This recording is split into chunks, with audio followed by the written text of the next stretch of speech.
paciente. Cuando yo voy a ver a un paciente, obviamente no me tardé mucho porque sabía que yo tengo que supervisar los internos. Y los internos me dicen, ya está, doctor. El paciente estaba con el collar cervical, en la tabla espinal, bien fijada, en la sala de reanimación. ¿Pero estaba respirando? No. ¿Los internos me dijeron que no estaban respirando? No me dijeron. Por eso que la importancia del A, E, C, D es importante. Y A significa vía aérea. Vía aérea. Tiene que uno guardar la vía aérea, control cervical. Ellos hicieron bonito el control cervical, estaba con su collarín cervical, pero el paciente estaba sin respirar y no hicieron ninguna atención, ni siquiera dieron la voz de alerta. Porque si un paciente no respira, ¿qué es lo que tengo que hacer yo?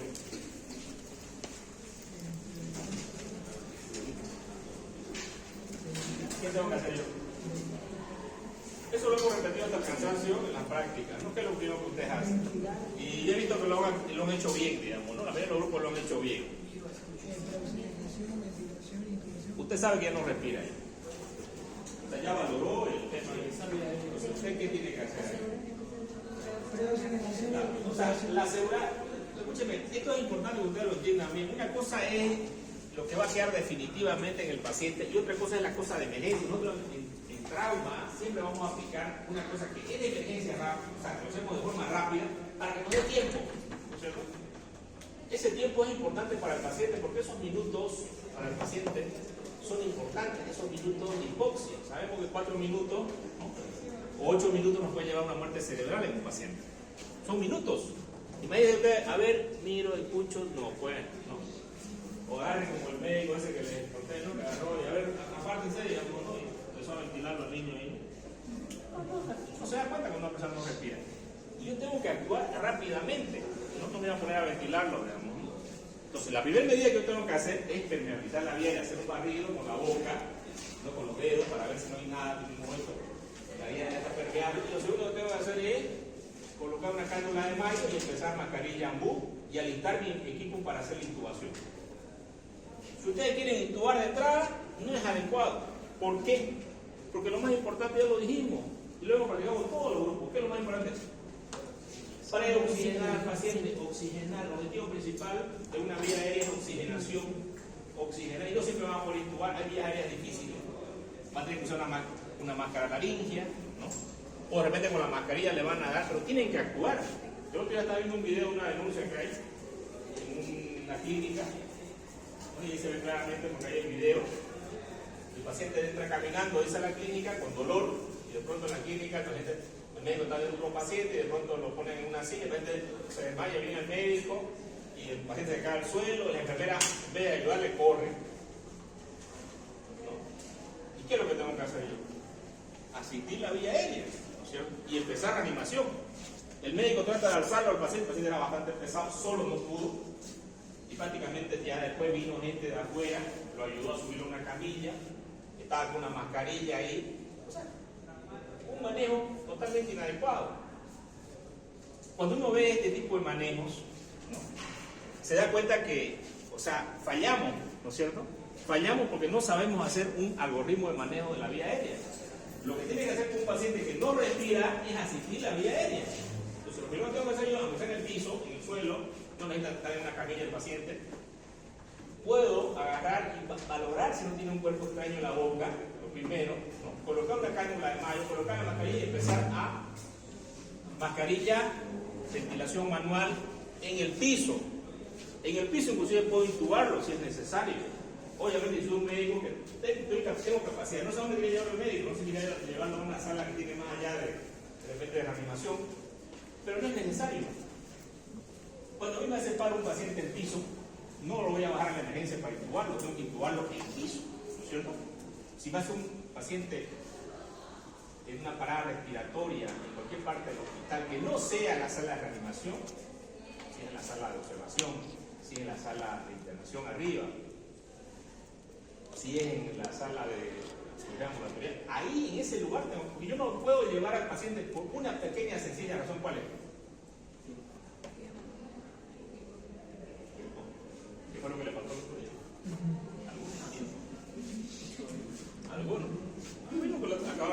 ahora no sé si lo... Entonces, el tiempo en emergencia es bastante importante. Entonces, aquí cuando hablamos de trauma encefálico, también tenemos que asistir a la vía aérea, porque el paciente que está con problemas neurológicos, lo primero que tengo que pensar yo que el paciente, si se deprime, su escala de Glasgow por debajo de 9, va a requerir que yo lo intube. Y si yo estoy transportando en una camilla, en una ambulancia, está con Glasgow de 15, estoy yendo, y de pronto el paciente lo valoro a los 5 minutos, y de pronto ya tiene 13, y de pronto a los 10 minutos tiene 9, y de pronto, ¿qué tengo que hacer? ¿Lo voy más rápido a la ambulancia? Paro la ambulancia y tengo que sacar mi laringoscopio y tratar de intubarlo al paciente. Y si no tengo laringoscopio, porque a veces puede ser que no haya, ¿no? Y ese es un error de las ambulancias, no tener el equipamiento, no es un error. Y también, aparte que no es un error de la ambulancia, también aparte, sigue siendo un error del médico, porque si sos médico y estás ahí metido, tenés todo, porque no le van a meter juicio a la ambulancia, mételo por seguro, ni al dueño de la ambulancia. Le van a meter juicio, si meten un juicio por mala praxis, se lo meten al médico directamente. Aunque el médico ya no, que yo vine a trabajar el primer día, mire que no sé, a nadie le importa en ese momento. Le importa, a todo el mundo le importa si hiciste bien o no o mal tu trabajo, nada más. Cuando aparezcan los familiares del paciente que murió, van a recriminar el mal manejo del médico. No van a recriminar a la ambulancia, que no tenía material, que no le paga al médico, eso no lo van a recriminar. Van a recriminar el mal manejo. Entonces, en el trauma encefálico yo tengo que tener claro que la vía aérea corre peligro, es un peligro eminente y latente, ¿no? Lo otro que debo tener en cuenta, evaluar la escala de coma de Glasgow. Durante el transporte, obviamente no al momento del rescate, durante el transporte. Valoro la escala de Glasgow para posicionar al paciente cuál es la gravedad, ¿no? Y aquí yo me acuerdo siempre de esto porque yo cuando era interno, nosotros terminamos internado y nuestra universidad nos dio 6 meses para que hagamos una rotación por donde nosotros querramos, para más o menos pensar en nuestra especialidad. Y yo dije, voy a rotar terapia. Y roté terapia porque quería aprender el manejo de los pacientes postquirúrgicos. Y justamente las visitas que eran toda la mañana, llegábamos los pacientes tequeados y muchos pacientes que estaban en la visita estaban en terapia los pacientes. Hoy si están en terapia es porque los han operado, ¿sí? O porque están en un lago por debajo de 8. Y fíjense que el jefe de la terapia decía, no puede ser, ¿cómo va a ser la escala de Glasgow una escala de severidad? Si el paciente llegó a un Glasgow de 15 y ahorita tengo un Glasgow de 3. En medicina hay mucha gente que quiere cambiar las cosas, digamos, ¿no? Las escalas. O sea, si yo quiero cambiar las escalas, yo tengo que hacer un estudio, un trabajo y publicarlo en mi libro y de repente se me hace caso la sociedad, ¿no?, científica y la parte política a nivel mundial. Se puede cambiar, pues, ¿no? Pero todos los días él nos decía que no era una escala de severidad, la escala de Glasgow. Desde su punto de vista, porque los médicos y todos tenemos un punto de vista, desde su punto de vista terapista, él no lo entendía. Es ilógico eso. Claro, a él siempre le llegan ya los pacientes graves allá, ¿no? Pero le están en emergencia. Él está cuando tenía 15 de Glasgow el paciente. La escala de severidad, la primera escala de severidad que se valora es la escala de coma de Glasgow y valora sobre 15 puntos. La escala más baja es 3 puntos. ¿Qué valora? Respuesta verbal, respuesta motora, respuesta ocular. Y yo debo saber muy bien valorar esto. Aquí el compañero dijo, otra cosa que hay que valorar son las pupilas. Sí, evidentemente. Hay que ver si las pupilas son reactivas o no reactivas. Si está apareciendo una midriasis. Nosotros vamos a tener siempre en el TEC una lesión primaria y una lesión secundaria. Una lesión primaria va a ser la lesión que va a ser contundente cuando vino el trauma directamente, el golpe, ¿no? Que puede ser por la desaceleración, que dice que venía a 120 km por hora una moto, por ejemplo, y de pronto impacta contra un vehículo. El tipo estaba sin casco, o estaba con casco, pero eso es chino, ¿no? Que van y se rompen más allá y no te protegen nada. Entonces, la lesión primaria va a ser la lesión. Ahora, hay una lesión secundaria que se va a dar generalmente por hipoxia y por hipotensión. ¿Por qué por hipoxia y por hipotensión? Nuestras neuronas necesitan perfusión y necesitan oxigenación. Muchos de los pacientes, y eso se sabe a nivel mundial gracias gracias al manejo del paciente traumatizado a nivel del mundo, que muchos de los pacientes que son accidentados en una carretera y muchas veces son transportados, no se asiste adecuadamente a la vía aérea. Y es por eso que estoy redundando un poco en lo que es la vía aérea. En el TEC es una de las cosas que ustedes deben pensar en lo más grave. Siempre yo debo pensar en lo más grave para el paciente. Yo recuerdo un caso también, yo era médico, yo era cirujano, estaba en Cotoca, iba ahí tenía un medio tiempo en Cotoca.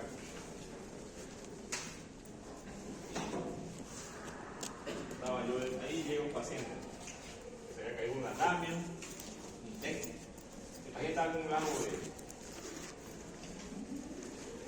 8, 9, y el paciente peleaba, no colaboraba, ¿no? Yo no tenía un laringoscopio para intubarlo. Y me vine desde Cotoca hasta el japonés, que son, pónganle ustedes, 30 minutos, 25 minutos en la ambulancia, mascarillando a los pacientes. Y peleando con el paciente, porque el paciente empezaba, ¿no?, a moverse. No tenía un sedante para sedarlo también, porque podía haberlo sedado si tuviera. No tenía nada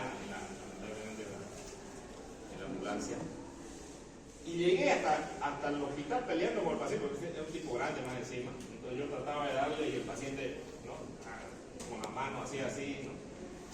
Pero llegué, y ahí en el japonés teníamos todo, sedamos al paciente, intubamos al paciente, hicimos la tomografía y lo pasamos al quirófano, hicieron una craniotomía, pasó a terapia y el paciente recuperó.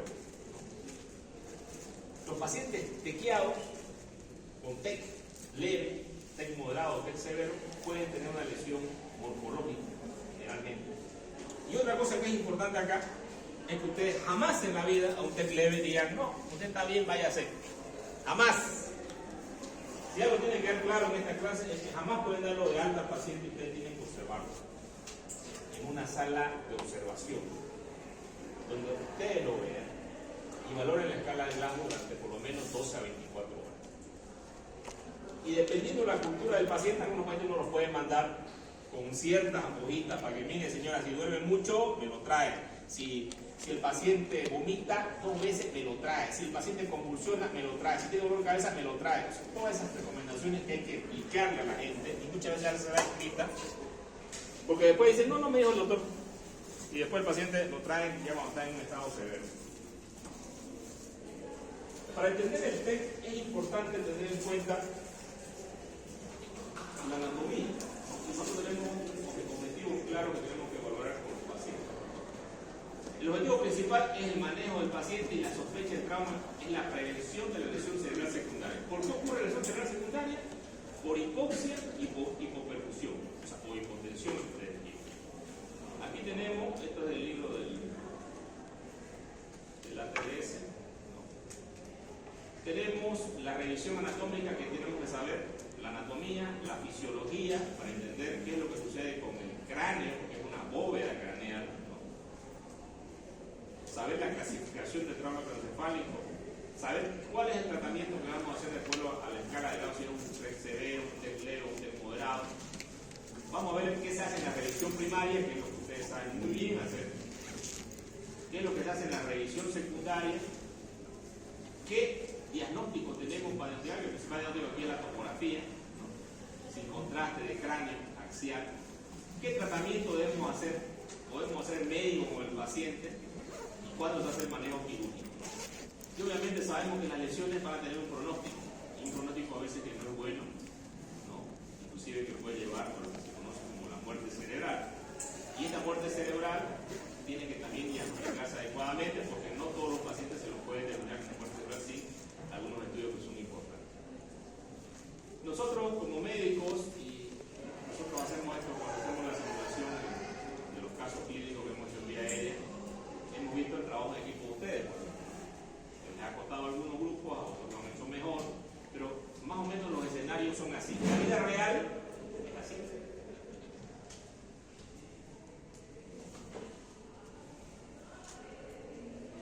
¿Cuáles son los objetivos cuando revisamos este tema? ¿Qué debemos aprender? Primero, saber la anatomía, que ustedes la saben muy bien, ¿no? interpretar esta anatomía de acuerdo a una doctrina que se llama la doctrina de Monroe-Kelly. Y cuando ya hay una masa dentro del cráneo que no había, que puede ser un hematoma, generalmente es un hematoma, este hematoma va a comprimir y va a desplazar otras presiones que hay dentro del cerebro. Estas presiones van a ser arteriales, de líquido cerebroarquídeo o venosas. Y estas presiones van a producir dentro del tejido cerebral, que es la unidad funcional del cerebro, isquemia. Y esta isquemia es la que tenemos que aprender a manejar. Debemos saber cuáles son la revisión primaria y cuál es la revisión secundaria y qué es lo que tenemos que hacer en la revisión primaria, que es importante para el cerebro. Por ejemplo, un paciente que tiene hipotensión es un paciente que probablemente la lesión cerebral va a ser más.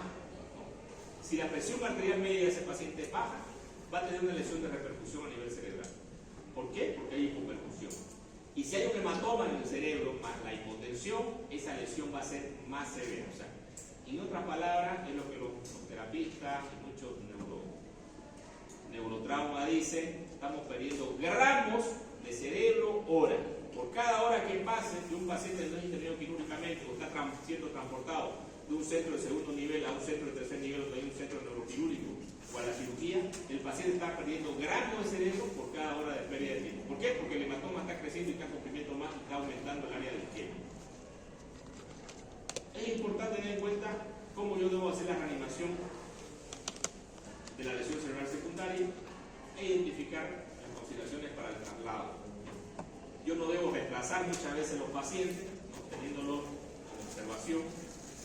Es importante tener interconsulta del neurocirujano, inclusive a veces por teléfono, o que sepa que estoy llegando al paciente. ¿Y cuándo voy a dar de alta al paciente? ¿En qué caso lo doy de alta? Tenemos lesiones primarias, vienen a ser los hematomas epidurales, subdurales, tenemos los agudos, los crónicos, como rayas radiolera, ruptura total de los vasos, base de cráneo, trauma de base de cráneo, formación de trombosis, formación de pseudoaneurismo, heridas cerebrales, poco contusionales, laceraciones, hemorragia. Estas lesiones son bastante frecuentes. Fíjense ustedes, en Estados Unidos, aproximadamente 1.700.000 traumas ocurren anualmente. De estos, 275.000 van a ser hospitalizados. Y de estos, 52.000 van a morir. Y estos que mueren probablemente son con cirugía, sin cirugía o por un trauma severo que hay. Entonces la muerte es bastante elevada. Y esto probablemente se refleja también en nuestro medio, ya que la mayoría de los pacientes que nos llegan a los hospitales con un accidente politraumatizado siempre está asociado a un TEC. Trauma abdominal y TEC. Trauma torácico y TEC. O trauma de parte ósea y TEC. O sea, siempre el TEC va a estar asociado a un paciente que anda en moto, que aquí tenemos todos los días accidentes en moto.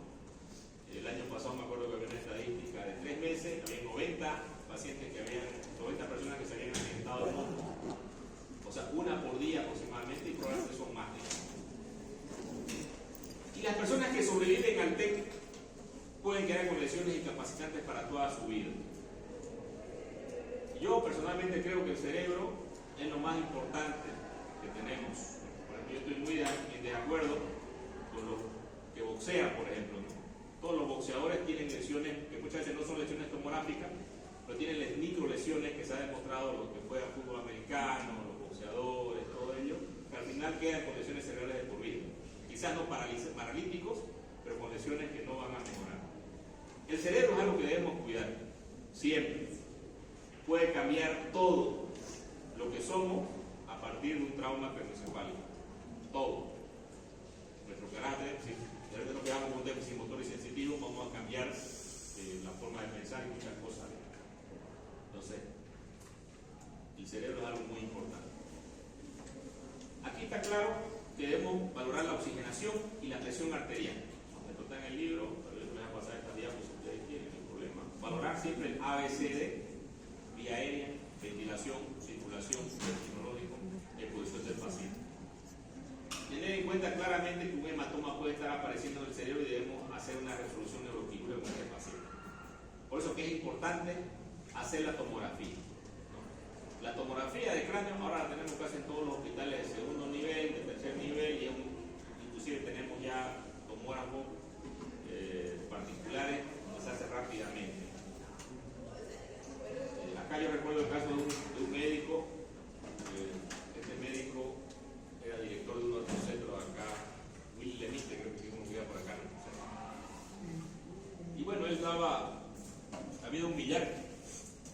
saliendo del billar estaba, y de pronto ve dos tipos que estaban queriendo asaltar a una pareja.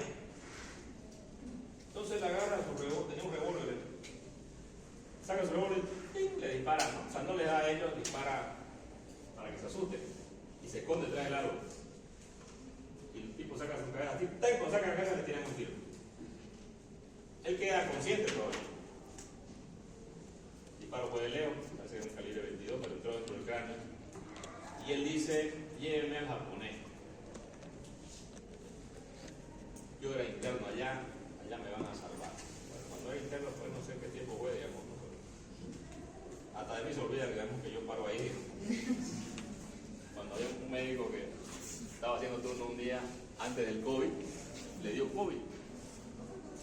Se puso mal. El día anterior estaba de turno. Al otro día va mal ahí con COVID. No, te quiero. ¿Verdad? Me dijo que no había espacio, que se vaya a las 400 camas a la caja. Porque en realidad tenemos solo en la caja. Al final se fue el médico en la caja, después le pasó lo mismo a otro ginecólogo. Ustedes conocen. No voy a decir quién es. Bueno, este médico dice, lléveme al japonés, allá me conoce. Bueno, el japonés, bueno, nosotros tenemos a todo, la verdad. O sea, yo nunca voy a decir, a ver, este negro, blanco, choco, nada. O sea, no, este es del más, del menos, no me interesa. Digamos. Yo voy a tratar de salvar la vida de un paciente. Y el día que no piensa así de esa forma, bueno, voy a renunciar. Y el que tiene que estar en un hospital, peor si es de tercer nivel, o sea, es estar listo para el combate, digamos, ¿no? Para la acción, para la atención del paciente. Entonces, siempre nosotros atendemos a todos, no importa, sea. Y el médico siempre debe pensar así, debe pensar que el que está ahí es su hijo, su padre, su madre, su hermano, no sé. Si no quieren a nadie, ustedes mismos. Y si no quieren ustedes mismos, no sé, alguien que quieran. Siempre debemos pensar de esa forma, porque nuestra labor es esa. El médico va, lamentablemente, en el hospital no tratábamos con tumora. Se lo atendió rápido el médico. Después dijo, sí. Estaba con un lajo de 15 y ya, hay tomografía allá al frente. Lo llevaron al frente. Y lo llevar al frente, a volverlo con la tomografía, volvió con un lajo de 3. Se lo intubó, subió a quirófano, se abrió el cráneo, pero ya la lesión en el cráneo había sido bastante baja, que apretó el tronco encefálico y lamentablemente ya había isquemia y el paciente hizo paro respiratorio, paro cardíaco, se reanimó, lamentablemente no pasó ni a terapia, murió en el mismo sala de quirófano. Las lesiones por arma de fuego, solamente quiero explicarles esto, son bastante letales, como las lesiones penetrantes también en el cráneo. Si ustedes ven una persona que está con un cuchillo, un fierro, lo que quieran, jamás se lo saquen, porque hay que descartar ¿qué? La lesión vascular que puede tener el paciente. Entonces, se va a sacar recién ese objeto dentro del cráneo cuando se haga un estudio de imagen. En este caso, como era una bala, la bala va a producir una lesión por los tejidos que pasan. Y obviamente había un hematoma, una hemorragia que estaba aumentando.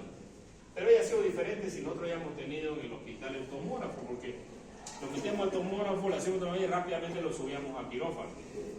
Y de hecho, nosotros teníamos antes un tomógrafo que no es como el tomógrafo que tenemos ahora. El tomógrafo de antes tardaba 20 minutos en hacer una tomografía, de 20 a 30 minutos. El que tenemos ahora, ¿saben cuánto tarda? 6 segundos. 6 segundos. 1, 2, 3, 4, 5, 6, ya está la tomografía. Fíjense la rapidez que tienen estos estudios y la importancia también, ¿no? Porque con esto nosotros podemos rápidamente entrar al quirófano, va a entrar el neurocirujano y va a hacer una craniostomía descompresiva para descomprimir el hematoma. Pero también existen otras medidas que podemos realizar antes de esto, y obviamente eso va a depender también de la escala de coma de Glasgow, ¿no? Que quiere decir que a todos los pacientes le vamos a hacer craniostomía. Lo que sí es importante, obtener la tomografía. En el triaje lo más importante es no retrasar el paciente y llevarlo a un centro donde le hagan el estudio tomográfico. Cuando nosotros hablamos de las lesiones del cuero cabelludo, puede ser bastante sangrante, el cuero cabelludo es bastante irrigado, inclusive puede llevar un shock hemorrágico en un paciente que no fue atendido rápidamente. Pero la herida no es lo importante suturar la herida. Siempre es importante que yo la herida la evalúe, siempre palpe si no hay una fractura o hay una depresión ósea o es una herida que está infectada. Es importante que yo valore con qué objeto fue hecha esta herida. Pero obviamente esto no me puede retardar el diagnóstico o la tomografía. Si el paciente llega con una herida, yo lo primero que voy a hacer es parar la hemorragia con una compresa, con una gasa y vendar la cabeza del paciente y llevarlo a la tomografía. ¿Cuánto me demora hacer una sutura de la herida del cuero cabelludo? ¿Saben cuánto? Lo mismo que me tomó el examen. Y eso, si hablamos para el cerebro, hasta esos pacientes pueden estar ya en quirófano probablemente. Entonces yo no puedo perder tiempo. Entonces, el traslado tiene que ser oportuno, no traslados prolongados, porque esto puede llevar a complicaciones que el paciente puede presentar. Es importante que en el cráneo yo sepa que es una bóveda que puede caber más o menos 1500 centímetros cúbicos. Tenemos una fosa anterior que va a ocupar los lóbulos frontales, una fosa media que va a estar los lóbulos temporales y una fosa posterior que va a estar el cerebelo. Y también puede matar el tronco encefálico. Por eso que es importante, los hematomas que aparecen en la fosa posterior pueden rápidamente, sin tener clínica el paciente con un clavo de 15, un hematoma en la fosa posterior y pequeño, me puede comprimir el tronco cerebral. Y si me comprime el tronco, adiós, mi hija, no, se muere el paciente. Otra cosa que es importante tener en cuenta las meninges, que algunas veces pueden lesionarse o pueden haber hemorragias, como la hemorragia suranoidea. La consulta neuroquirúrgica en el paciente con TEC es importante tener en cuenta la edad del paciente. Siempre pacientes mayores de 65 años porque tienen enfermedades arterioscleróticas hay que tener en cuenta, o pacientes que son diabéticos. Mecanismo y tiempo de la lesión, estado respiratorio y cardiovascular del paciente, presión arterial, saturación de oxígeno. Si usted no valora la saturación de oxígeno en un paciente que está evaluando el TEC, no está haciendo la forma adecuada de evaluación de un paciente. ¿Qué tiene que ver la saturación de oxígeno? Tiene que ver mucho. ¿Ya? Hace unos años estábamos ahí en el hospital, me acuerdo con unos estudiantes, había un paciente que era de tez morena, que llegó de Cuatro Cañadas, el paciente respiraba aparentemente normal, no se valoraba la cianosis, por eso que es importante tener en cuenta que la cianosis no se valora solamente de verlo al paciente. Pero valoramos saturación y el paciente tenía saturación de 80. Hicimos escala de coma de Glasgow y tenía paciente escala de coma de Glasgow de 8. La importancia de valorar la escala de coma de Glasgow constantemente es importante para, y aquí dice claramente, examen neurológico y escala de coma de Glasgow. No hay que olvidarse de esto. Valorar siempre esencia de déficit neurológico, déficit de sensibilidad o motricidad, que tiene el paciente puede ser en extremidad superior o inferior, presencia o sospecha de estado neuromuscular anormal, presencia o tipo de lesión asociada, resultado de estudios diagnósticos, particularmente tomografía. Si tiene tomografía, ideal. Valorar o hacer tratamientos para la hipotensión. Si el paciente tiene un trauma abdominal y está sangrando, o tiene una hemorragia, tratar de parar la hemorragia y dar volumen, tratar la hipoxia también, y valorar si el paciente usaba anticoagulantes, por ejemplo aspirina u otro tipo de anticoagulantes como la warfarina. Hay que fretarnos en ese momento para que no se pongan lesiones. Acá tenemos nosotros un recuerdo anatómico de las meninges o de la circulación encefálica. ¿No? Tenemos la dura madre, tenemos la aracnoide y la pía madre. ¿No? Tenemos un espacio suranoideo, un espacio sutural, donde tenemos nosotros estas capas. Estas capas son importantes que las tengamos en cuenta. Antes de esta capa, por encima, tenemos la piel. Y por debajo de la piel tenemos una capa de aponeurosis que se llama gálea. Ustedes se tocan aquí la cabeza y se mueve, eso se mueve, ¿no es cierto? Lo mismo acá, cuando se enseña, por ejemplo. Muchas veces se sutura solamente la piel y no sutura el músculo. Por la aponeurosis, ese es un error. Luego tenemos el espacio de la dura madre, el espacio que está por debajo que es el espacio subdural, el espacio aracnoideo y por debajo el espacio subaracnoideo y por debajo la pía madre. ¿No? Tenemos luego, de acuerdo a estas lesiones, vamos a tener, dependiendo, un hematoma subdural, un hematoma extradural, ¿no? Quiere decir que va a estar por fuera tener ciertas consideraciones especiales. Los hematomas extradurales, por ejemplo, son arteriales generalmente. Generalmente la arteria meningia media, generalmente una fractura del hueso parietal, pero no quiere decir que en todos los casos. Luego vamos a tener el hematoma subdural, que generalmente es venoso, ¿no? Pero que entre el subdural y el extradural siempre va a ser más grave el subdural, ¿sí? Porque el subdural está en contacto con el cerebro y directamente comprime el cerebro y va a producir una lesión más rápida.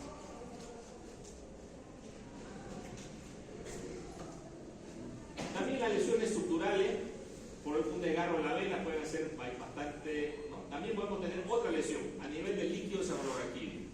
O sea, hemorragias dentro del líquido cefalorraquídeo, los ventículos laterales, tercer ventículo, cuarto. Y ustedes saben que hay una... constantemente está fluyendo, ¿no es cierto? Pero al haber sangre, hace que ese líquido sea viscoso. Entonces, se va a obstruir la salida del líquido cefalorraquídeo para que circule adecuadamente. Al obstruirse, va a aumentar la presión intraventricular y también esto aumenta la presión intracraneal. El pronóstico del TEC, desde el punto de vista fisiológico, es valorar la presión intracraneal.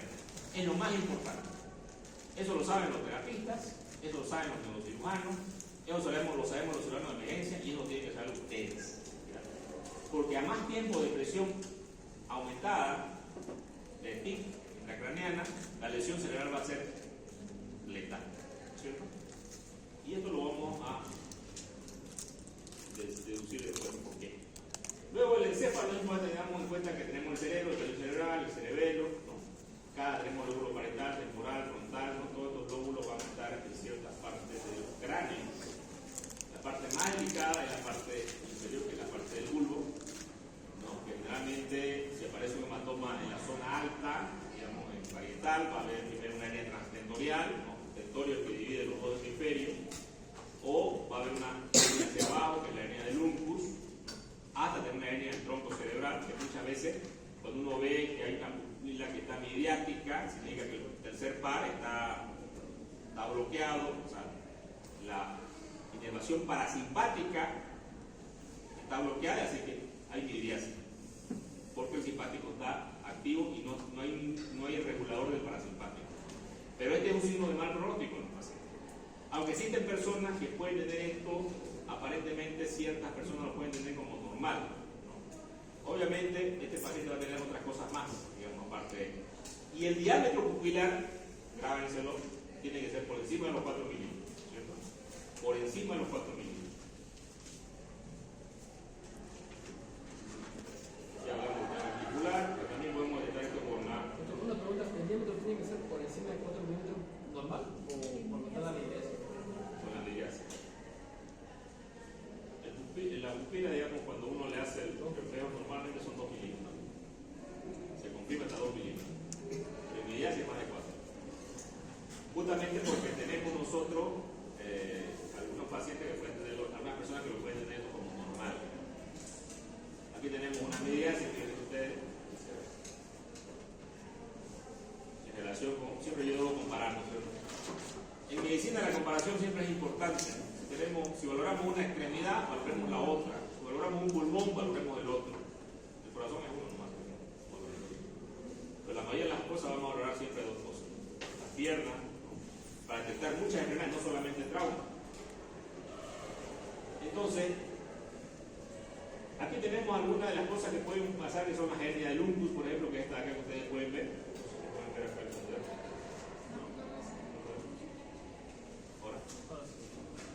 esta es la hernia del uncus, porque aquí hay un hematoma que está haciendo compresión. El cráneo, como es una caja, entonces el tejido se va desplazando y al crecer esto, tener presión va a comprimir, va a haber una hernia transsensorial, luego una hernia del uncus y luego una hernia del tronco, o hernia toxilar, que si las novedades que ya han estado bastante graves, ya son acá cuando ya empiezan a descerebrar, digamos, ya han estado avanzados, donde muchas veces ya no podemos hacer nada por el paciente. Aquí tenemos el hematoma extradural, ¿cierto? Yo me acuerdo, el doctor nos enseñaba, acuérdense siempre, ¿no? El barrigoncito extradural. Y el que no es barrigón es el semilunar.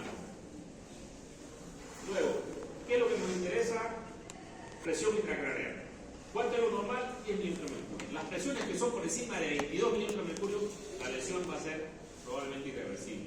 ¿Por qué? Esto hay que entenderlo por qué. ¿Qué es lo que sucede?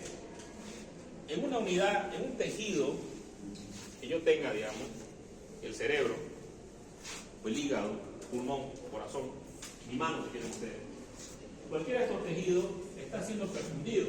Mis dedos están siendo perfundidos constantemente.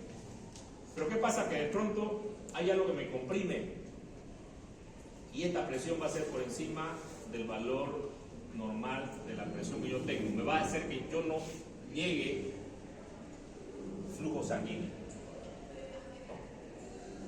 Y eso es lo que pasa cuando la presión aumenta dentro del cráneo por el hematoma. No va a haber perfusión. ¿Y para qué es importante la perfusión? Porque no voy a poder oxigenar el tejido. Al no poder oxigenar el cerebro, el tejido cerebral, ese tejido cerebral va a empezar a morir. Y a esto es lo que se deduce como la muerte de gramos por hora mientras no se resuelve el paciente, o si estoy en una etapa prehospitalaria, estoy llevando al paciente en una ambulancia. Ustedes tienen que saber esto desde el momento que están en un paciente complejo y tienen que saber el pronóstico del paciente. De acuerdo a la escala de Glasgow, ustedes van a saber el pronóstico. Por eso les digo, un paciente con escala de Glasgow de 13 a 15, probablemente un 3% de esos pacientes vayan a ir a cirugía. Y ustedes dirán, digamos, yo aquí me pongo a pensar lo que les conté al comienzo, ¿no? Mi jefe decía, este llegó con Glasgow de 15, y está aquí, este llegó con Glasgow de 15, todos los días había visitas así. Pero ¿por qué nos llegaban a nosotros? Somos pues tercer nivel, digamos, ¿no? Si el paciente ha tenido Glasgow de 3 y haya mejorado 24 grados, andaban a su casa, no va a llegar a terapia. Por eso, depende del punto de vista donde uno lo vea. Según el jefe de la terapia decía que ese paciente probablemente, esa escala estaba mal. Porque aquí me llega un paciente con lesiones, ese hematoma, un pegado. Pero está pues en terapia intensiva, digamos, ¿no? Otra cosa que tenga en la emergencia, digamos, ¿no? Ahí le van a llegar pacientes con Glasgow de 15. Si usted es una provincia en La Guardia, le van a llegar pacientes con Glasgow de 15, o de 13, o de 12. Pero el 3% de los pacientes que llegan con Glasgow de 15, 3 a 15, pueden tener una lesión morfológica en el cerebro. Y esta lesión morfológica va a ser un hematoma que va a comprimir y va a aumentar la presión intracraneal. La doctrina de Monro-Kelly. Es importante tener en cuenta que el aumento de la presión va a hacer que haya una descompensación por la masa que va a aumentar y esto produce una herniación. Aquí lo vamos a ver mejor. Fíjense ustedes. Esto es lo normal, un estado normal de la presión intracraneal normal de una persona. Tenemos el volumen venoso, volumen arterial, cerebro, líquido cefalorraquídeo.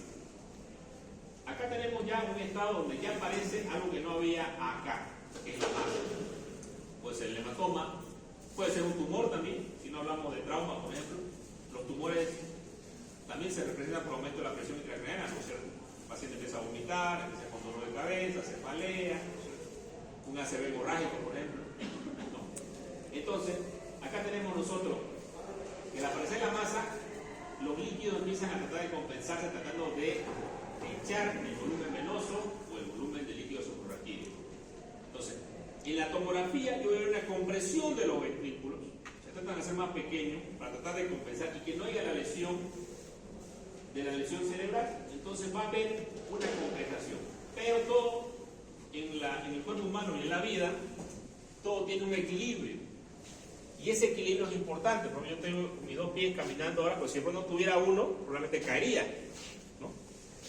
Pero todos nuestros sistemas, cardíaco, pulmonar, el sistema ácido-base, el equilibrio hidroelectrolítico, equilibrio, todo es un equilibrio. ¿Nos podemos equilibrar? Sí. Justamente, esos son los feedback que pueden suceder en el paciente, que pueden llevar a la muerte del paciente si nosotros no descomprimimos, ¿no? La masa. Esta masa es la que está causando que haya compresión del cerebro e isquemia del cerebro. Mientras más tiempo pase esta masa comprimiendo, nosotros lo vamos a poder sacar. En todos los ejemplos que he dado, siempre va a haber un feedback positivo. Por ejemplo, un shock hipovolémico hemorrágico. Mientras yo no controle la hemorragia, el paciente no va a mejorar. Yo tengo que controlar la hemorragia. En este caso yo tengo que descomprimir probablemente con cirugía, si es un hematoma, si es edema cerebral solamente, porque también hay lesiones que no son por hemorragia. Tenemos las lesiones axonal difusa, tenemos el edema cerebral, ¿no? Y es una lesión que no es por una masa, pero es por el mismo cerebro que está hematizado, y ahí tomamos otras medidas, pero también se puso por trauma muchas de ellas. Debo hacer la descompresión. Entonces, entendiendo esta doctrina, puedo entender que lo que va a suceder es que va a haber una presión de perfusión cerebral que va a ir disminuyendo. ¿Y cómo me doy cuenta de esto? La presión cerebral tiene que ver, esto pregunta de examen por si acaso, presión arterial media menos la presión intracraneal. Esa es la fórmula. ¿Qué es la presión arterial media? La presión arterial media, cuando ustedes toman la presión 120, 80, digamos, una persona que tenga, porque sabemos que puede ser hasta 90, 60 en unas personas.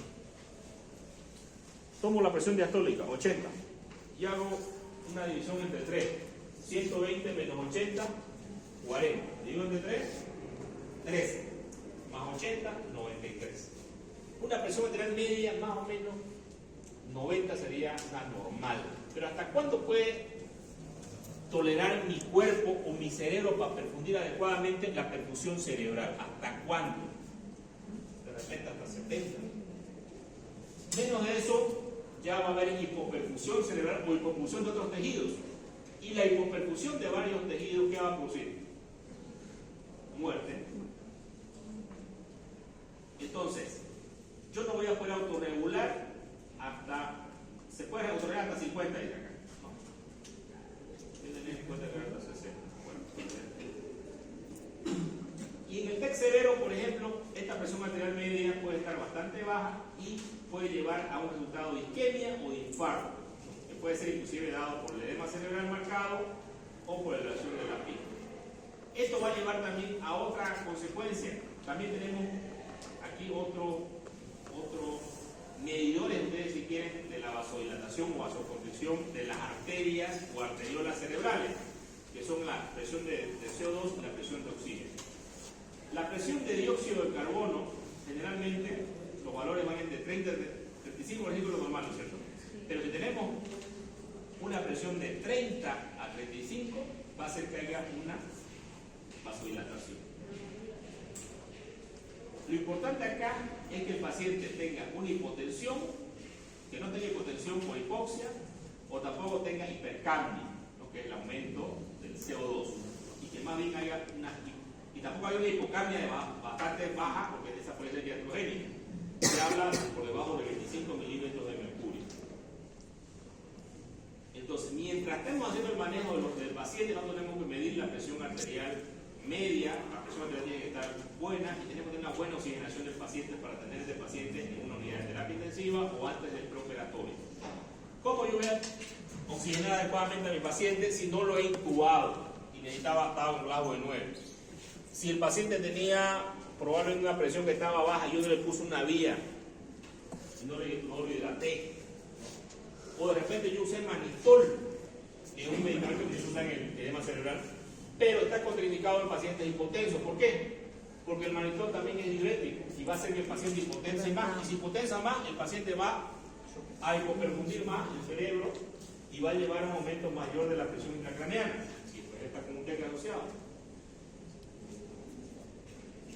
La severidad de la lesión, ¿no? Y aquí hablamos de la escala de Glasgow. Tenemos la severidad, que viene a ser por la escala de coma de Glasgow, que valora 13 a 15, 9 a 12, 3 a 8. Y la morfología, que puede ser por fracturas craneales, lesiones intracraneales. Las lesiones intracraneales pueden ser las focales, epidural, subdural, extradural, intracerebral. Y las lesiones intracraneales son las difusas, que pueden ser contusión múltiple, hipoxia por lesión isquémica y lesión axonal difusa. Créanme que estas pueden ser mucho más severas, inclusive que estas acá. Por ejemplo, la lesión axonal difusa siempre tiene un mal pronóstico. Porque lo que ha pasado con la lesión axonal difusa es que ha habido un golpe tan fuerte, que de repente no ha sangrado el paciente una arteria, pero ha sido tan fuerte que ha habido una desaceleración del cerebro a tanta velocidad, ¿no? Y ha hecho que haya un cizallamiento. Si ustedes quieren, si esta fuera mi mano fuera el núcleo de la neurona y esto fuera el axón, ha habido un cizallamiento. Se ha desconectado. Esa es la lesión axonal difusa, para que ustedes entiendan. Obviamente nosotros tenemos pacientes con rasgos de 3 que llegan a la emergencia. Siempre son rasgos bien bajos. Y en la tomografía nosotros vamos a ver unas imágenes que se pueden ver que no se distingue bien la sustancia gris y la sustancia blanca. Luego tenemos las lesiones de las fracturas craneales, de la bóveda, que pueden ser en la parte superior, esto de acá arriba en la bóveda, o en la base del cráneo. En la bóveda tenemos lesiones lineales o lesiones estrelladas, lesiones deprimidas o no deprimidas. Usted puede saber cuando una lesión es solamente tocándola con la mano, o con guante. Tenemos la lesión de la base del cráneo, que puede ser con fuga de líquido cefalorraquídeo o con parálisis del séptimo par craneal. Entonces, este es el cuadro de la extensión de las lesiones craneoencefálicas, ¿ya? Y la severidad se valora por la escala de coma de Glasgow. Porque lo estoy por 100% seguro, y eso es lo que mi jefe no entendía, o no sé, bueno, hay gente que le falta, pues, a veces.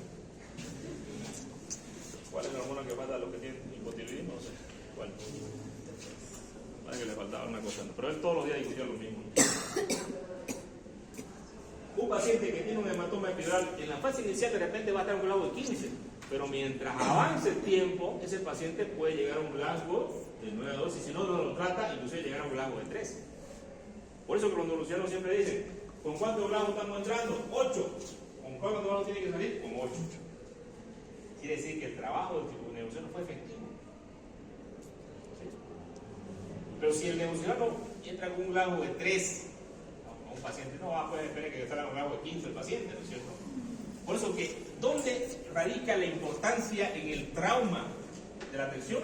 No en el terapista, que ya se ve el paciente cuando ya está todo el mundo por platón, ¿no? Y va y básicamente, no es que le quite el mérito, no que le quite el mérito al terapista, ¿no? Pues no ve la evidencia, pues, no ve la acción, el hombre ve ya el muerto, digamos, ya ve la lesión. Ya. Pero lo que realmente van a estar en ese momento de la atención del paciente van a ser ustedes.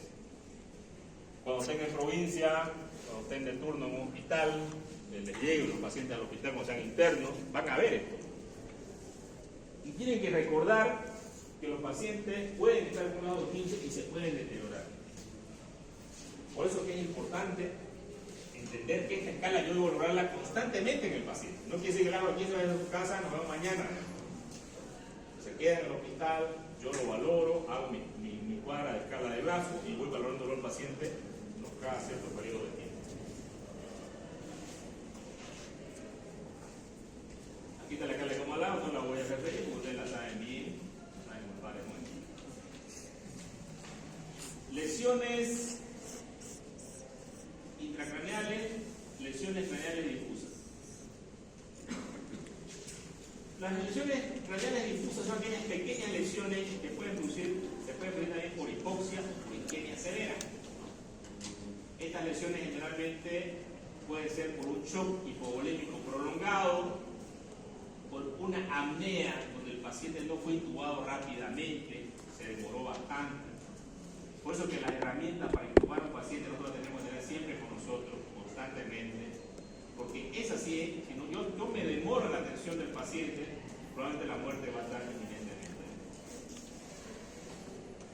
Cuando yo vea la tomografía no voy a poder distinguir entre sustancia gris y sustancia blanca, algo que se valora. Y esto es la lesión que se llama lesiones por cizallamiento, lo que yo les hablaba hace un momento. Lo que se llama como lesión axonal difusa, que lamentablemente tiene un muy mal pronóstico, los pacientes no recuperan, quedan secuelados. Acá podemos ver una lesión axonal difusa, que es ustedes que no hay una distinción entre la sustancia gris, que es lo que está en el centro, y la sustancia blanca, no se puede valorar el cuadro. Acá tengo un hematoma, por ejemplo, con un desplazamiento en la línea media. Obviamente, estos son los parámetros quirúrgicos que toman los neurocirujanos para operar a un paciente. Antes, cuando yo era residente, 40 años después, todo paciente que llegaba con hematoma a quirófano, todo.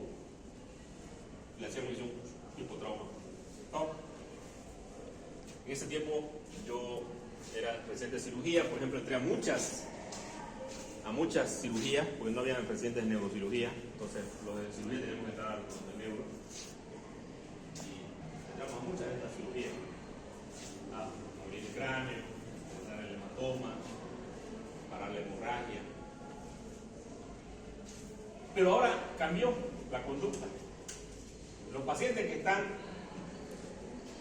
con una presión renal normal y no hay desvío de la línea media menos de 5 milímetros, los observan. Pero les hacen tomografía periódicamente y valoran la escala de Glasgow. Antes se los metía todo, ahora esta conducta cambió. Los hematomas subdurales crónicos, que algunas veces se detectan también, este es un subdural, por ejemplo. Acá tengo una hemorragia cerebral.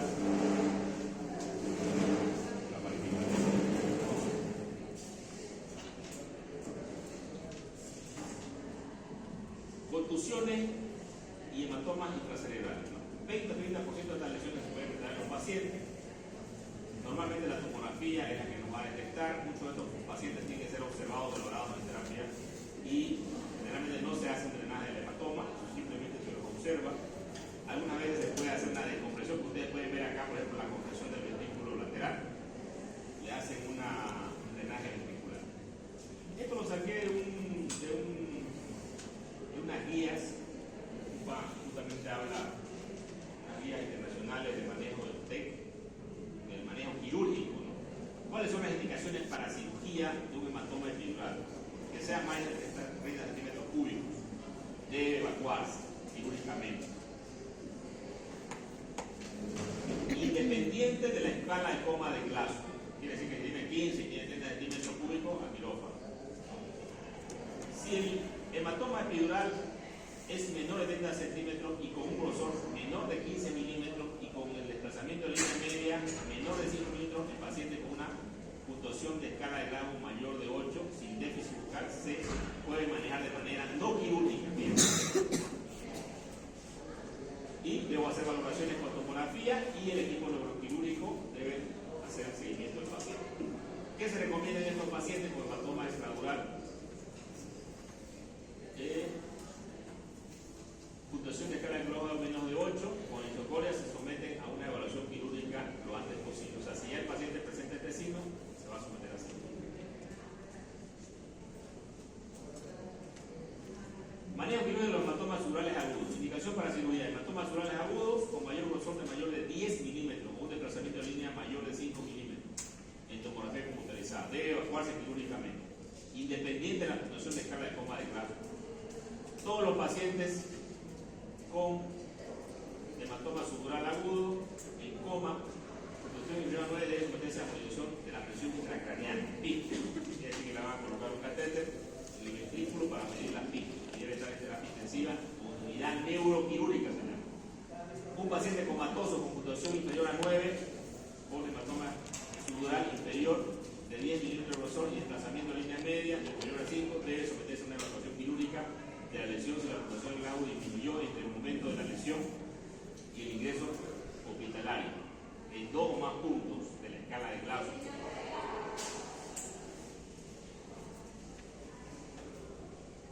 El paciente presenta pupilas asimétricas o fijas dilatadas supera los 20 milímetros.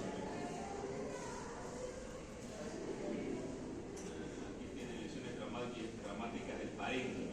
Indicaciones. Paciente con lesión de masa parenquimatosa y signos de deterioro neurológico progresivo referibles a la lesión hipertensión intracraneana refractaria a la medicina o signos de afecto de la masa por tomografía. Debe ser tratado quirúrgicamente. ¿Qué se puede hacer por el día? Los pacientes con puntuación de 6 a 8 en la escala de coma de Glasgow, con contusiones frontales o temporales de más de 20 centímetros cúbicos de volumen, con desplazamiento de línea media a menos de 5 milímetros y o compresión cisternal en la tomografía computarizada, y los pacientes con cualquier lesión mayor de 50 centímetros cúbicos de volumen deben ser sometidos a cirugía. Los pacientes con lesiones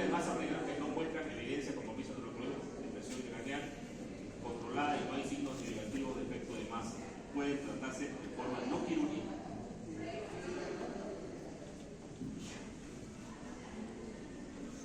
Aquí está el último. Manejo quirúrgico de lesión de la masa de fosa posterior. El paciente con efecto de masa en la tomografía computarizada con distribución del periodo neurológico refiere a la lesión debe someterse a intervención quirúrgica. El efecto de masa en la tomografía computarizada se define como distorsión, dislocación o obliteración del cuarto ventrículo. El parámetro en la tomografía es la obliteración del cuarto ventrículo, compresión y pérdida de la visualización de las cisternas basales o presencia de hidrocefalia obstructiva. Los pacientes con lesiones y sin efecto de masa significativo en la tomografía y sin signo de difusión neurológica pueden ser tratados mediante observación minuciosa e imágenes seriadas. El paciente con indicaciones de intervención quirúrgica, la evaluación debe realizarse lo antes posible porque estos pacientes pueden deteriorarse rápidamente y empeorar así su pronóstico. ¿Cuál es el método? Redotomía suboccipital es el método predominante descrito para la evacuación de las lesiones de masa de fosa posterior, por lo que se recomienda. Bueno, cada una de estas indicaciones quirúrgicas, por ejemplo, la incisión de trauma tiene que ser de 15 centímetros, por si acaso, no incisiones pequeñas. Si está en la región parietal, si está en la región frontal, también a veces es bifrontal, dependiendo de si se encuentra el hematoma o la lesión. Si es para descompresivas, fracturas craneales, va a depender si hay una depresión mayor de 1 centímetro. Ese es el parámetro más importante acá, ¿no? Que sea más de 1 centímetro. Si es menos de 1 centímetro, puede observarse al paciente. Pero si es más de 1 centímetro o más de la plaqueta ósea, ¿no? Significa que va a tener un poco de piretógeno y esto lo va a llevar a convulsiones. Se recomienda una operación temprana para reducir la incidencia de infección. También otra cosa importante, porque puede el paciente hacer como complicación de una fractura, ¿no? Y una herida, y el paciente puede hacer meningitis, y la meningitis puede llevar a la muerte del paciente por la infección. Algunas veces se puede colocar placa, ¿no es cierto?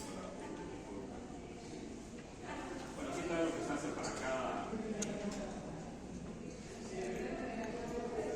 El trauma inicial, que vamos de 3 a 15, 9 a 12, 3 a 8, ¿cierto? Normalmente en todos los traumas vamos a tener la valoración de la tomografía. En todos. En el del 15 también.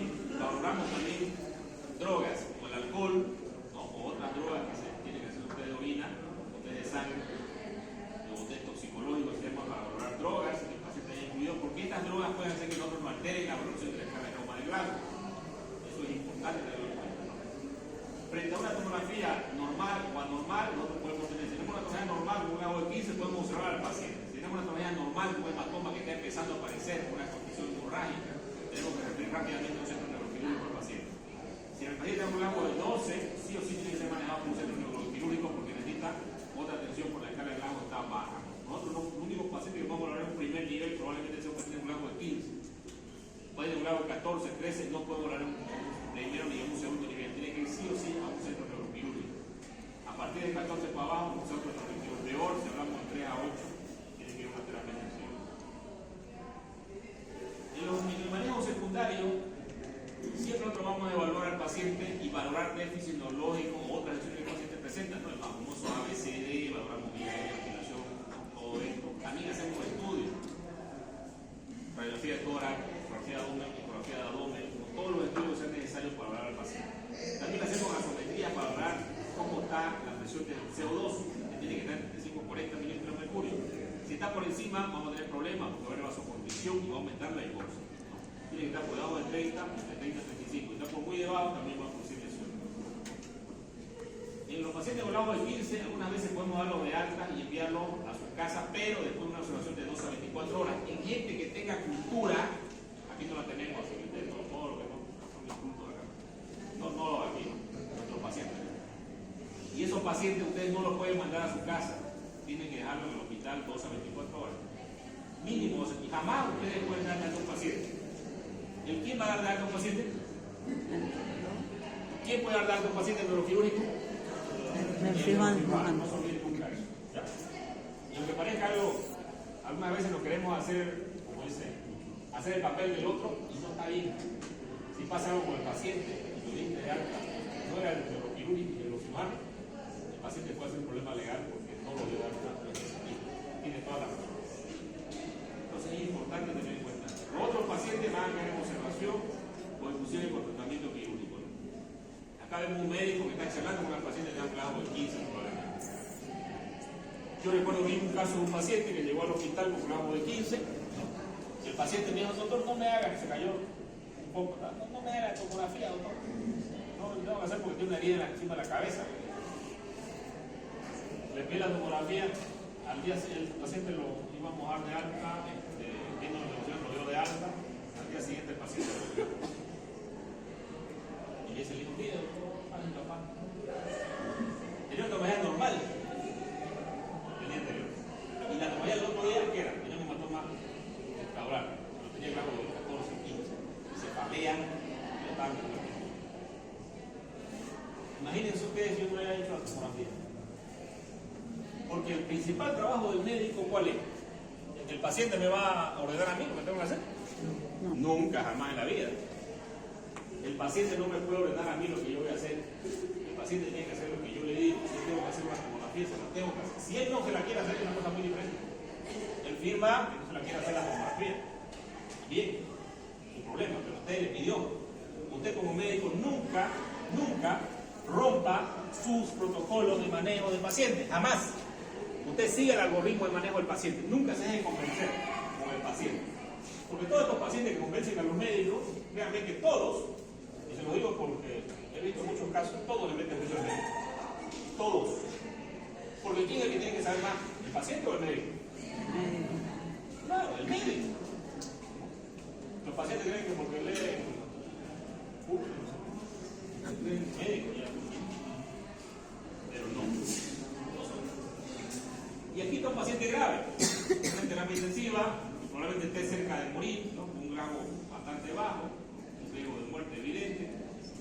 Acá tenemos los algoritmos de manejo de los pacientes. ¿Qué hacemos con cada escala de coma de Glasgow de cada paciente? ¿No? Tenemos un grado de 9 a 12, un examen inicial, se obtiene tomografía, valoramos al paciente, hacemos un tratamiento quirúrgico. Si deteriora el paciente antes del alta, ¿no? O si mejora el paciente. Si deteriora, pues probablemente tenemos que hacer otra tomografía, si tenemos una lesión, llevarlo rápidamente a quirófano. Entonces los algoritmos tienen que manejarse. Un paciente de 13 a 15, voy a pedir el nombre, edad, sexo, raza, ocupación, qué estaba haciendo la lesión, qué estaba haciendo en ese momento antes de la lesión, estaba ingiriendo bebidas alcohólicas, drogas, importante esto, estaba conduciendo, tuvo pérdida de la conciencia anterior, retrógrada, tiene cefalea, tiene vómitos explosivos, ¿no? Valoro al paciente generalmente presión, glucosito, que no tiene otra lesión del paciente, presión neurológica limitada, pide una regla cervical, niveles de alcohol, pruebas toxicológicas de otras drogas, tomografía, valoro si tiene criterio, si tiene una lesión, si tiene lesión, ya ponemos igual para que valore, ¿no? Y si no tiene lesión, lo puedo dar a hospitalizar al paciente. Lo mismo ¿cuáles son los peligros latentes? Tengo un paciente que sufre de un TEC, poco después de también de una lesión craneoencefálica leve y leve. Este paciente puede tener una lesión que esté creciendo en el cerebro, la única forma de diagnosticarla es con una tomografía y valorando la escala de coma de Glasgow. Por eso que la herramienta importante acá es valorar la escala de coma de Glasgow cada cierto periodo de tiempo, cada 10 minutos, cada 20, cada 30 minutos. Pero no vamos a hablar una cada 6 horas, ¿no? Eso no se ni jamás suban a un paciente a una sala, tienen que darle la observación de la emergencia para que ustedes lo valoren constantemente a este paciente. Aquí están las indicaciones para la tomografía en paciente con TEC leve. Paciente con escala de Glasgow menor a 15.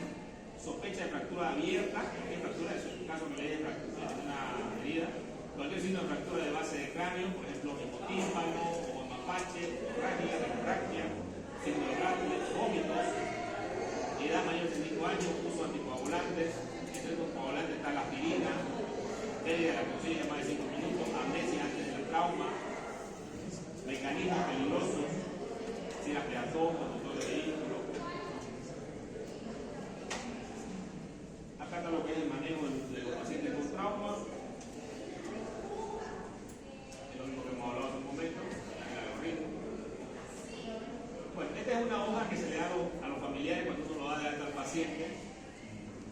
bueno, en países que la gente es culta, de repente lo puedo dar de alta 6 horas después de la observación.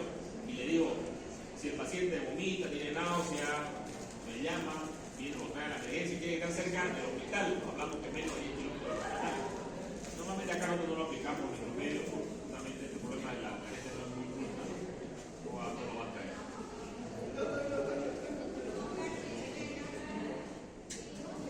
Aquí tenemos un peligro atlántico, tiene puntuación menos de 12, tenemos que valorar si el paciente usó narcóticos, monitorear gases y tratar de intubar al paciente lo más rápido posible, porque el paciente va a bajar su escala de gramos y va a producir sepsis. El paciente no es capaz de seguir órdenes sencillas de ayuda al deterioro del nivel de conciencia de gramo, que es A8, evaluar vía aérea, recomendación primaria, información, presión secundaria, admitir al paciente, tratar de intubar al paciente lo más rápido posible.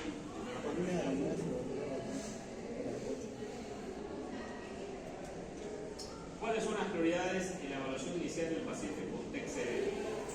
Obviamente, lo más importante es valorar el ABCD, no tiene otra lesión asociada al paciente, haber valorado la escala de tomo del glavo, mejorar la presión arterial si está baja, administrar líquidos, mantener una presión arterial media elevada, hacer la tomografía del paciente, mantener presión sistólica por encima de 100 milímetros de mercurio, o si esta presión no puede mantenerse, buscar rápidamente tener un copo de hemorragia, un trauma abdominal, por ejemplo, asociado, entonces tengo que hacer una parada de hemorragia con una laparotomía por ahora, una toracotomía, una hemorragia que no puede haber sido resuelta. Lo más importante es que el FAS o el LFD que pueda hacerse rápidamente para identificar esta hemorragia en el tórax o abdomen.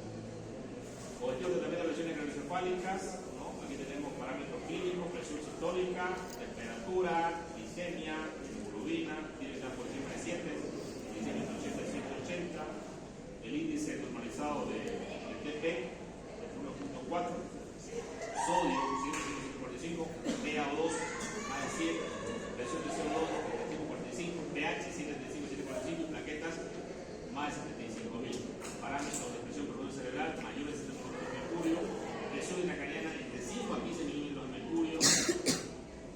Esta es una presión de oxigenación cerebral, no tenemos en algunos lugares existe no se puede contener con el nivel de la yugular, si no lo tenemos, más de 15 milímetros de mercurio, oximetría de pulso, si lo tenemos, más de 5%. Estos son los parámetros que debemos tener en el paciente en el momento de monitorizar a un paciente con un TEC severo. Bueno, ¿qué medicamentos usamos? Ya estamos en lo último, usamos los anestésicos y analgésicos y sedantes. Los sedantes que vamos a usar, se prefiere usar sedantes de acción rápida, como el midazolam, en caso que necesitemos, por ejemplo, alguno, y lo puedo yo revertir. Pero no se recomienda usar, por ejemplo, opiáceos, porque los espacios pueden producir una depresión respiratoria y puede necesitar que me intube más rápido el paciente y me puede deteriorar más la valoración de la escala de coma de Glasgow. Entonces yo prefiero usar retinosterapina de acción corta como midazolam. Revisión secundaria, evaluar todo el paciente ABCD con estudios complementarios, radiología de tórax, VAS, y valorar las lesiones que el paciente presenta. Inclusive, hacer la tomografía, valorar si tiene lesiones, hay efecto de masa, no tenemos que estudiar al paciente de quirófano, que tenemos un hematoma cerebral. Líquido intravenoso es importante para mantener el flujo del volumen adecuado al paciente. Colocar una vía, se prefiere usar una solución fisiológica, 20 ml kilogramos peso al paciente, si tiene más de 30 kilos, estamos hablando de que vamos a usar 2000 ml, valorar la iglesia del paciente.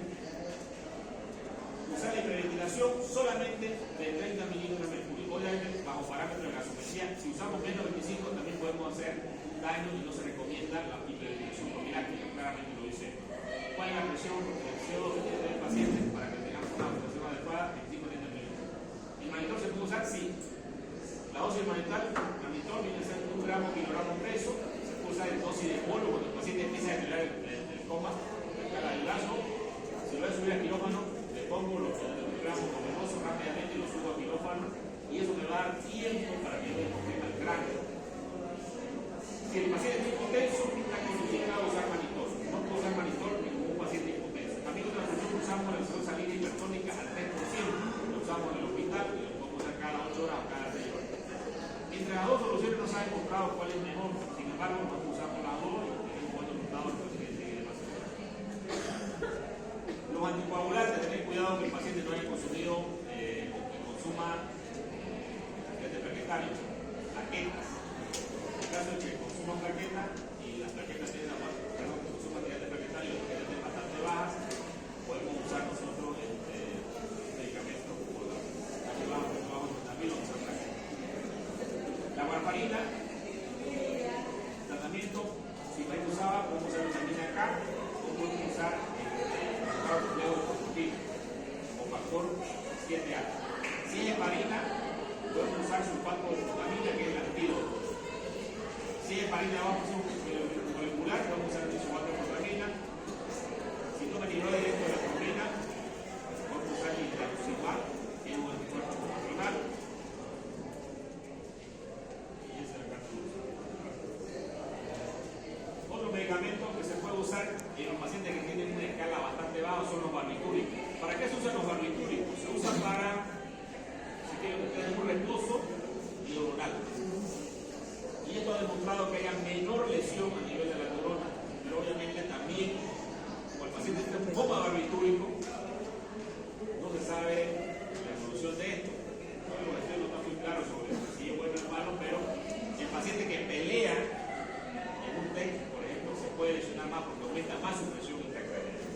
Entonces, al hacer el reposo glandular y ponerle el coma al paciente va a tener una presentación de la neurona y puede prolongar la muerte cerebral, pero también al mismo tiempo algunos pacientes que quedan en coma barbitúrico pueden pensar los médicos que están con muerte cerebral. Hay que esperar que pase el efecto de los medicamentos barbitúricos. Los anticonvulsivantes, principalmente usamos la fenitoína a dosis de 1 gramo intravenosa. Hasta 100 miligramos cada 8 horas. Vamos a usar en bolo una carga de 1 miligramo intravenosa y no más de 50 miligramos de la dosis usual de 100 miligramos cada 8 horas. Si después no tiene confusión del paciente, podemos usar benzodiazepina. Y no se acepta que se use más de los 7 días. El manejo quirúrgico, la herida, siempre hay que lavarla bien en caso que vayamos a una herida que se descarte una lesión dentro del cráneo y tengamos una herida, la debemos hacer inclusive en quirófano por esta herida. Es lo ideal. Lavar bien la herida, debilitar esta herida, porque muchas veces esta herida pese que el cuerpo es bien negado, y valorar si no hay una fractura del cráneo, ¿no? O hay salida de líquidos suborraquídeos. En este caso tendría que hacerse quirófano la limpieza, porque después el paciente usar antibióticos de amplio espectro. Fracturas deprimidas, tomografía de cráneo, lesiones intracraneales del efecto de masa, cuando ya hablamos de la descompresión rápida, quirúrgica, lesiones penetrantes del cráneo. También aquí tenemos que hacer una resonancia magnética, ¿no? Porque si tenemos un cuchillo, un fierro que tiene sobre el cráneo, tenemos que descartar que no haya una lesión vascular antes de sacar el objeto. Y este paciente tiene que ir sí o sí a una angiografía.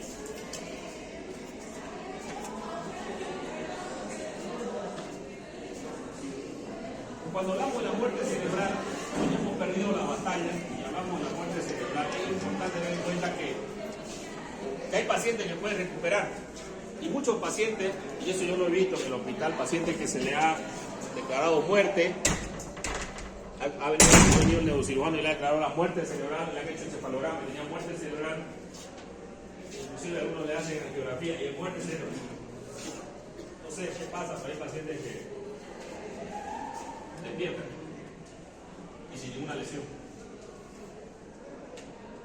Y no sé cómo explicarlo, pero justamente en el libro dice que los niños tienen mayor probabilidad de tener esta, si quieren ustedes, si hubiera una recuperación del tejido cerebral, y por eso que medicina nunca se puede decir ya se murió, digamos. Hay que darle su tiempo. Y para esto siempre es importante que pasen todos los efectos, ¿no? Tenemos la coma de grado de 3, las pupilas reactivas, ¿no? Los reflejos oculocefálicos, la ausencia de refuerzo ventilatorio, no ventila solamente el paciente. Bueno, hay que descartar que no esté intoxicado con alcohol o con otras drogas, ¿no?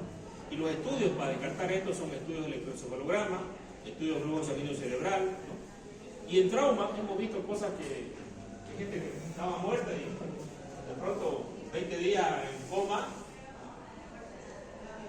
le pusimos teníamos un ventilador chiquitito, póngale el killer, pusimos el killer. Y el paciente ya como no entraba mucho oxígeno empezó a respirar, después de estar 20 días. Y fracturas inclusive. La otra, como un paciente que no se podía rescatar, no le hicieron nada. Al otro día despierta el paciente y despierta completamente hablando, lee el periódico, conversa bien. O sea, hay cosas así raras, digamos. Por eso justamente es importante tener en cuenta esto. No en todos los casos, pero muchas veces pasa cosas raras, digamos. Cuando hablamos de la atención de los pacientes, es importante el trabajo en equipo. Por eso que siempre en los simulacros que hagamos, vamos a trabajar así como hicimos el examen de la vía aérea, ¿no? Trabajo en equipo. ¿Qué vamos a hacer? ¿Cómo reaccionamos? ¿Cómo actuamos? ¿Por qué es importante esto? Porque el médico siempre va a trabajar en equipo. O sea, yo cuando estoy en la emergencia no puedo hacer las cosas solo o las puedo. Necesito a mi residente, necesito del terapista, necesito del anestesiólogo, necesito de todo el mundo, digamos, ¿no? Y tenemos que trabajar en equipo. Yo te voy a pegar al anestesiólogo, pero no te voy a pegar, digamos, ¿no? A menos ahí en el hospital no, digamos, a la salida, pues. Porque ahí lo que me importa es mi paciente y tengo que trabajar en equipo. Entonces, eso es lo que tenemos que aprender a trabajar con ustedes cuando hacemos los casos de simulación, aprender a trabajar en equipo y lo más importante aquí, asegurar la vida.